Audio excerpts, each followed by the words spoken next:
సుమన్ టీవీలో మీ business promotions కోసం ఈ కింది నెంబర్ను సంప్రదించగలరు.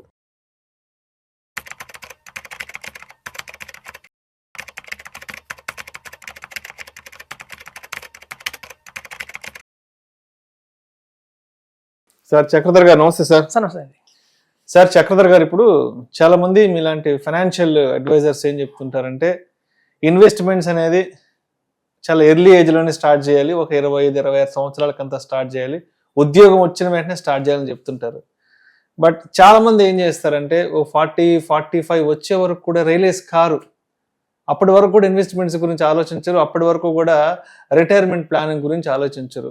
ఓ 40-45 సంవత్సరాలు వచ్చాక అప్పుడు అనుకుంటారు అరే మనం కూడా ఏదైనా ఇన్వెస్ట్మెంట్స్ చేద్దామని చెప్పి అప్పుడు ఆలోచిస్తారు. సరే ఏమేమి ఇన్వెస్ట్మెంట్స్ ఉన్నాయని చెప్పి అప్పుడు మార్కెట్ సిచ్యువేషన్ బట్టి ఆలోచిస్తారు. సరే స్టాక్ మార్కెట్స్లో చేద్దామా, లేదంటే గోల్డ్లో చేద్దామా, సిల్వర్లో చేద్దామా, లేదంటే రియల్ ఎస్టేట్లో చేద్దామా అంటూ వాళ్ళ కళ్ళ ముందున్నటువంటి రకరకాల ఇన్వెస్ట్మెంట్ ఆప్షన్స్ అన్నింటినీ కూడా ముందు పెట్టుకుంటారు. సరే ఈక్విటీ మార్కెట్స్లో ఇన్వెస్ట్ చేద్దామంటే వీటిలో విపరీతమైన వాలటాలిటీ ఉంటుంది, ప్రతిరోజు మార్కెట్ల గురించి ట్రాక్ చేసుకోవాలి, ప్రతిరోజు గ్లోబల్ న్యూస్ గురించి, గ్లోబల్ క్యూస్ గురించి ప్రతిరోజు చదువుకుంటూ ఉండాలి, అర్థం చేసుకుంటూ ఉండాలంటారు. సరే గోల్డ్ సిల్వర్ గురించి దీంట్లో ఇన్వెస్ట్ చేద్దామంటే దీంట్లో కూడా విపరీతమైన వాలటాలిటీ ఉంటుంది. తర్వాత రియల్ ఎస్టేట్లో ఇన్వెస్ట్ చేద్దామంటే అక్కడ లిక్విడిటీ సమస్య, అండ్ ప్రస్తుతానికి రియల్ ఎస్టేట్ పరిస్థితి కూడా ఏం లేదు. కాబట్టి సరే ఒక 40 సంవత్సరాలు వచ్చాక రిటైర్మెంట్ కోసం ఇప్పటి నుంచి ఏదైనా ఒక ఇన్వెస్ట్మెంట్ ప్లాన్ చేద్దాం అనుకున్న వాళ్ళకి ద బెస్ట్ ఇన్వెస్ట్మెంట్ ఆప్షన్స్ ఏమున్నాయి? ఇది చాలా మంచి క్వశ్చన్ అండి. మా దగ్గర కూడా చాలా మంది వస్తారు, ఆల్రెడీ 40 ఇయర్స్ క్రాస్ అయిన వాళ్ళు, 50 ఇయర్స్ క్రాస్ అయిన వాళ్ళు. వాళ్ళ దగ్గర ఏమో ఎక్కువ టైం ఉండదు, అమౌంట్ కూడా కొంచెం కొంతమంది దగ్గర కొంచెం సఫిషియెంట్ గానే ఉంటుంది ఇన్వెస్ట్మెంట్ చేయడానికి, కానీ కొంతమంది దగ్గర అంతా కూడా కార్పస్ ఉండకపోవచ్చు. సో అట్లాంటి టైం వాళ్ళు ఏంటంటే మేము ముందు స్టడీ చేసి వాళ్ళకున్న గోల్స్ ఏంటి, వాళ్ళ పిల్లలకి ఇంకా ఎంత ఏజ్ లో వాళ్ళు కాలేజ్కి వెళ్ళబోతున్నారు, వాళ్ళకంటూ ఏదైనా ప్లాన్ ఉందా, సో మ్యారేజ్కి ఎప్పుడు చేయబోతున్నారు పిల్లలకి, దానికంటూ ఏదైనా ప్లాన్ ఆల్రెడీ ఉందా లేదా, ముందు వాళ్ళ ఎగ్జిస్టింగ్ ప్లాన్స్ గురించి తెలుసుకుంటాం, ఆల్రెడీ వాళ్ళ దగ్గర ఉన్న ఎగ్జిస్టింగ్ ఇన్వెస్ట్మెంట్స్ గురించి తెలుసుకుంటాం. సో అందులో చాలా మంది ఏంటంటే రియల్ ఎస్టేట్లో పెట్టామండి మా ఫ్రెండ్ చెప్పాడని చెప్పి వేరేనట్టుగానే కొంచెం గోల్డ్ కొని ఉంటున్నారు. సో అట్లా రకరకాలుగా ఇన్వెస్ట్మెంట్ చేస్తున్నారు. సో వీళ్ళందరికీ కూడా మేము కన్సల్టేట్ చేసి ఒకసారి ఏంటంటే వాళ్ళకున్న లయబిలిటీస్, అంటే కొంతమంది ఇంకా హోమ్ లోన్స్ ఆగిపోవు, హోమ్ లోన్స్ ఇంకా నడుస్తూనే ఉంటాయి, ఇంకో 5 years హోమ్ లోన్స్ ఉంటాయి. సో మనం ఏంటంటే ఒక వేగ్గా చెప్పలేమండి ఎవరికి ఇది తీసేసుకోండి అని చెప్పి మనం చెప్పలేము, ఎందుకంటే ఒక్కొక్క కేస్ టు కేసు డిఫరెంట్గా ఉంటుంది. కానీ మేము చెప్పేది ఏంటంటే మీరు రిస్క్ తీసుకోకండి, ఎందుకంటే చాలా మంది ఇప్పుడు చూడండి ఒక 25 years అతను వచ్చాడు అనుకోండి, ఎంప్లాయీ అప్పుడే జాయిన్ అయ్యాడు, అతను ఏ గ్రో యాప్లోను ఎజురాతో యాప్లోను చేసి ఎక్స్పెరిమెంట్ చేయొచ్చు.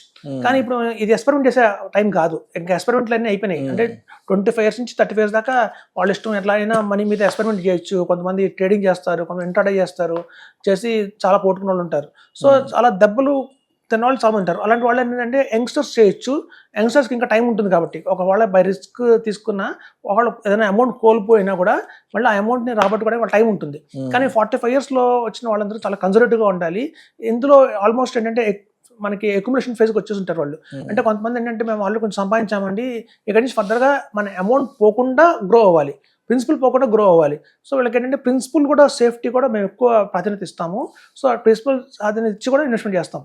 సో ఇందులో ఏంటంటే మనం ఒక జనరల్గా కాకుండా ఒక వేగ్గా కాకుండా వాళ్ళు కన్సాలిడేట్ చేసుకుని వాళ్ళ ఫైనాన్షియల్ ప్లానింగ్ అంతా ఇవ్వడం జరుగుతుంది. సో మేము మాకున్న ఇంత ఎక్స్పీరియన్స్లో ఏంటంటే చాలా మంది 45 years వచ్చిన తర్వాత కూడా, 50 years వచ్చిన తర్వాత కూడా, ఈవెన్ కొంతమంది ఎన్ఆర్ఎస్ ఉంటారు, ఎన్ఆర్ఎస్ కూడా ఈవెన్ వాళ్ళ ఎన్ఆర్ఎస్ ఎప్పటి నుంచో మార్కెట్ అక్కడ ఉన్నా కూడా పెద్దగా ఎక్కువ అంచెలేని కూడా ఉన్నారు. సో అట్లాంటి వాళ్ళందరికీ కూడా ఒక మంచి ఆప్షన్స్ అయితే ఇస్తుంటాము. వాళ్ళకి ఎక్కువ మేము ఏంటంటే ఈవెన్ మిడ్ క్యాప్స్ తీసుకుంటాం.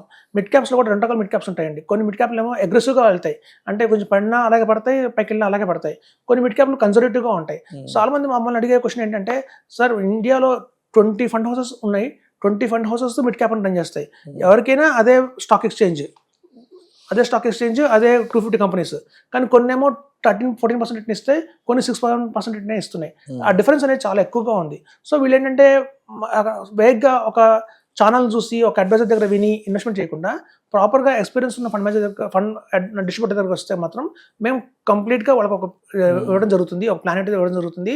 ఎప్పుడు కూడా ఓన్లీ మ్యూచువల్ ఫండ్స్ మీద కాన్సన్ట్రేట్ చేయకుండా వాళ్ళ దగ్గర కనుక 50 lakhs 70 lakhs ఉన్నాయంటే మాత్రం ఒక మంచి పిఎంఎస్ వాళ్ళ కాంబినేషన్లో తీసుకోవాలంటే ఎప్పుడు కూడా మనం తీసుకున్నా కూడా పూర్తిగా చాలా మంది ఆ ఏజ్ అనగానే ఒక 45-50 అనగానే వాళ్ళు భయపడిపోయి ఎక్కువ హైబ్రిడ్ ఫండ్స్కి వెళ్తారు. Balance advantage funds, hybrid funds, multi asset funds వాటికి వెళ్తారు. సో అలా వెళ్ళకూడదండి, ఎందుకంటే వాటిలో రిటర్న్స్ అయితే రావు. వీళ్ళకి ఎంత కార్పస్ ఇంకా మనకు కావాలి, ఫ్యూచర్లో కూడా చూసుకోవాలి. వాళ్ళందరికీ లార్జ్ అండ్ మిడ్ క్యాప్ అయితే కొంచెం బాగానే ఉంటుంది. లార్జ్ అండ్ మిడ్ క్యాప్లో ఏంటంటే combination of mid cap, large cap వస్తుంది. అలాగే కొన్ని ఫ్లెక్సీ క్యాప్ ఫండ్స్ కూడా బాగా వస్తాయి. So large and mid cap, flexi cap, mid cap ఇలా కాంబినేషన్లో తీసుకుంటే వాళ్ళకి బాగానే ఉంటుంది. ఇప్పుడు కొత్తగా ఎస్ఐఎఫ్స్ వస్తున్నాయి. సో ఎస్ఐఎఫ్స్ కూడా వాళ్ళు యాడ్ చేసుకోవచ్చు వాళ్ళ పోర్ట్ఫోలియోకి. వాళ్ళ కనుక 30 lakhs 40 lakhs ఉంది అంటే కొంచెం కార్పస్ ఆల్రెడీ ఎప్పటి నుంచో మ్యూచువల్ ఫండ్స్ చేసుకుంటూ వస్తున్నాము, లేదా ఒక ఇన్సూరెన్స్ స్కీమ్ తీసుకున్నాము, ఆ ఇన్సూరెన్స్ మెచ్యూరిటీ వచ్చింది. ఇప్పుడు వచ్చినప్పుడు మనకు 10 lakhs వస్తాయి, 30 lakhs వస్తాయి కొంతమందికి.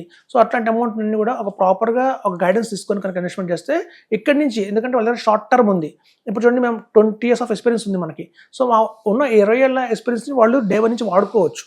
సో మాకున్న ఎక్స్పీరియన్స్, మాకు మెయిన్ అదే కదండి, ఎక్స్పర్ట్స్ వల్ల మెయిన్ ఏంటంటే మేము ఆల్రెడీ చూసుంటాం ఏ ఫండ్స్లో ఇన్వెస్ట్మెంట్ చేస్తే రిటర్న్స్ ఎక్కువ వస్తాయి, ఏ ఫండ్స్లో ఇన్వెస్ట్మెంట్ చేయకుండా ఉంటే బాగుంటుంది. ఆ ఎక్స్పెరిమెంట్ ఫేజ్ అంతా అయిపోయింది కాబట్టి మనకి ఇప్పుడు కన్సాలిడేటెడ్ ఫేజ్ వచ్చింది. ఇప్పుడు ప్రాంప్ట్గా ఒక నిర్ణయం తీసుకుంటే అవసరం వస్తుంది, కాన్ఫిడెంట్గా ఉంటాం. కాబట్టి మేము ఇలా వెళ్తే మీకు చాలా బాగుంటుందని చెప్తాం. ఎందుకంటే మా దగ్గర ఉన్న 800 మంది ఇన్వెస్టర్స్లో ఈ కేటగిరీ ఏజ్ గ్రూప్ ఉన్న వాళ్ళు ఆల్రెడీ ఉంటారు, ఒక 400 మంది ఉంటారు. సో వాళ్ళకి ఎలాంటి పోర్ట్ఫోలియో ఇచ్చాము, వాళ్ళకి ఎలా కంఫర్ట్గా ఉన్నారో మాకు తెలిసిపోతుంది. సో అట్లాంటిది వీళ్ళకి కూడా ఇవ్వడం జరుగుతుంది అనమాట. సో మాకు ఏంటంటే ఈ ఎస్ ఆఫ్ ఎక్స్పీరియన్స్, మ్యూచువల్ ఫండ్స్ మీద ఎక్స్పీరియన్స్ ఉంటుంది, నెంబర్ ఆఫ్ క్లయింట్స్, అందులో డాక్టర్స్ ఉంటారు, అడ్వకేట్స్ ఉంటారు, చార్ట్ అకౌంటెంట్స్ ఉంటారు, సాఫ్ట్వేర్ కంపెనీస్ ఉంటారు, రకరకాల మైండ్ సెట్ ఉన్న క్లయింట్స్ ఉంటారు, విత్ డిఫరెంట్ బ్యాక్గ్రౌండ్స్ ఉంటారు. సో వీళ్ళందరినీ చూసిన తర్వాత మాకు ఒక ఐడియా వస్తుంది, ఇప్పుడు వచ్చిన ఇన్వెస్టర్కి ఎట్లా ఇస్తే బాగుంటుంది, వీళ్ళు ఎలా అయితే కంఫర్టబుల్గా రిటర్న్ అవుతారు అని ఒక ఐడియా ఉంటుంది మాకు. సో మేము ఎక్కువ రియల్ ఎస్టేట్ కూడా సజెస్ట్ చేయమండి ఆ ఏజ్లో, ఎందుకంటే రియల్ ఎస్టేట్లో పెడితే మనకి లిక్విడిటీ రాదు, ఇమీడియట్గా అమ్మాలంటే రాదు. So equity, combination of SIFs, hybrid funds, ఇట్లాంటి కాంబినేషన్లో వాళ్ళకి ఇవ్వడం జరుగుతుంది. సో ఒక్క చోట పెట్టకండి. నేనే చెప్పేది ఏంటంటే, మీరు కనుక ఇలాంటి టైంలో యాప్స్ మీదకి వెళ్ళి ఎక్స్పెరిమెంట్ చేయకండి. మళ్ళీ 50 years తర్వాత రిలీజ్ అయ్యారంటే మనకి టైం ఎక్కువ ఉండదు. సో ప్రాపర్గా ఇన్వెస్ట్మెంట్ చేయమని చెప్తుంటాను. Right sir, right sir. Thank you sir, thank you so much Chakradhar గారు. థ్యాంక్స్ అండి.